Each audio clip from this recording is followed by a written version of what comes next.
going to transcribe a gene. So take our DNA and make RNA. We should talk about what a gene actually looks like within the chromosome.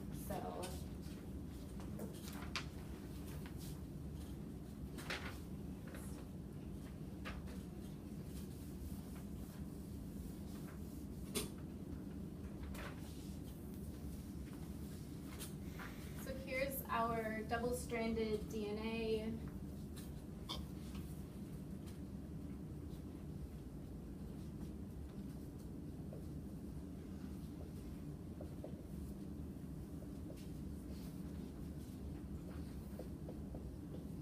I'm going to focus on eukaryotic genes, which are a little bit more complicated than prokaryotes. Some differences in the details, but the overall process is very much the same. So the coding region of a gene that actually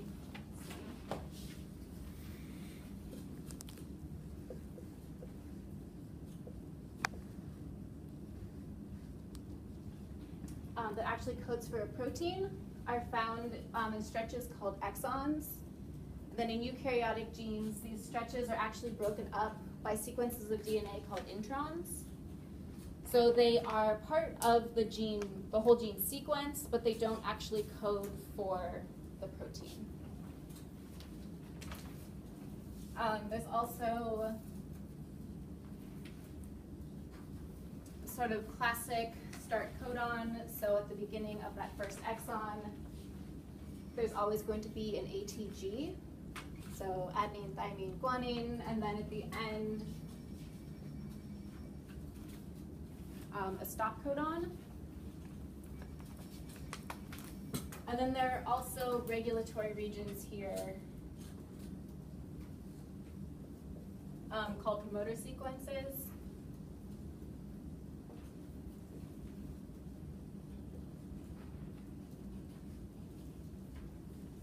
So you can think of those as just regulatory sequences that tell the cell when a certain gene needs to be expressed.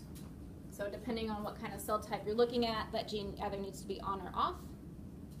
And those regulatory sequences are what the cell recognizes. So we have here our DNA.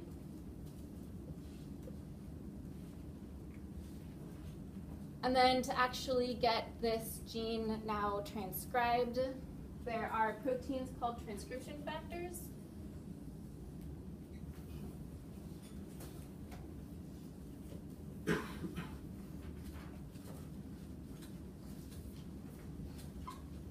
And these are proteins that recruit an enzyme called RNA polymerase to the start of the gene.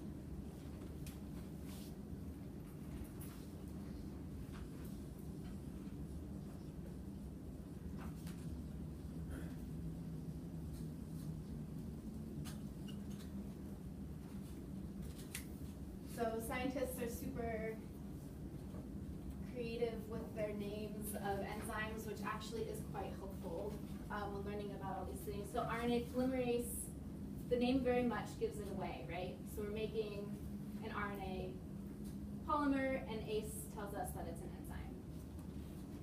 So we have RNA polymerase recruited to the start of our gene. And then it goes along the sequence of the DNA, copying the template strand to make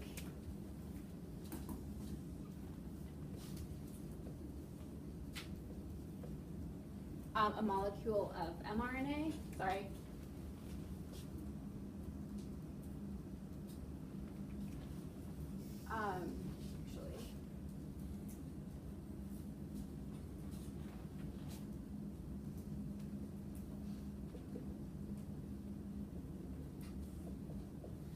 RNA polymerase actually copies the whole gene, and then through a splicing process,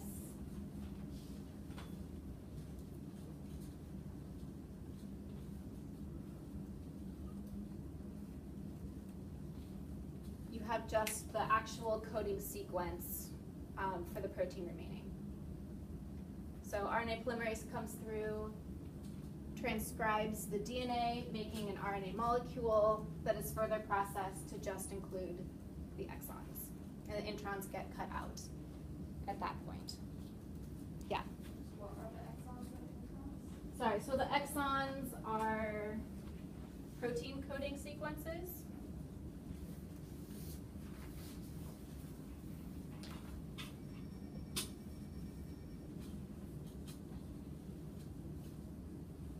And then introns are non-protein coding sequences.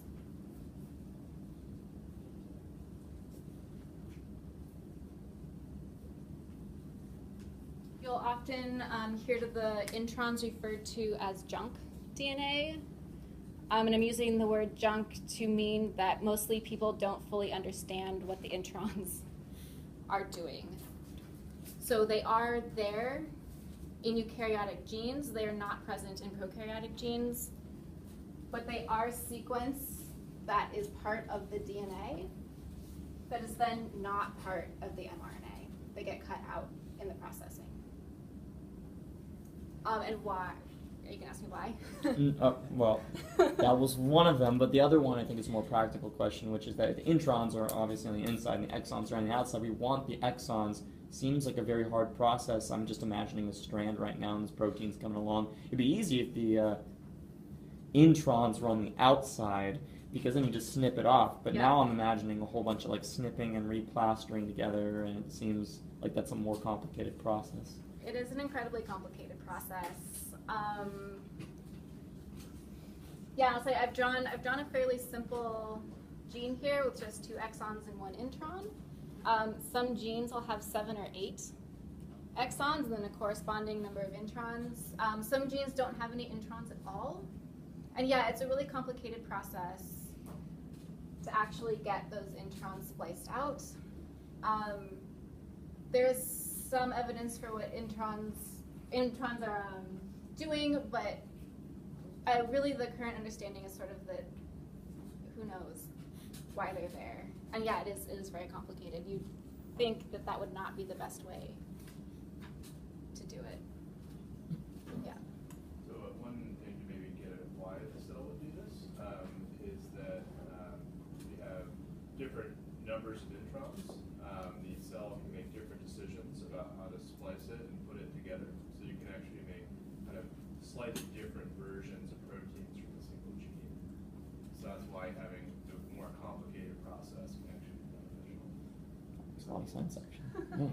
So it's we've mentioned before that humans only have about 21,000 genes, and yet humans are very, very complicated. Plants have about on average 35 or 40,000 genes, but are less complicated than humans. And so one of the explanations for that number, that difference in gene number, is that you can actually, you don't have to put all the exons together in order. You can skip exons sometimes.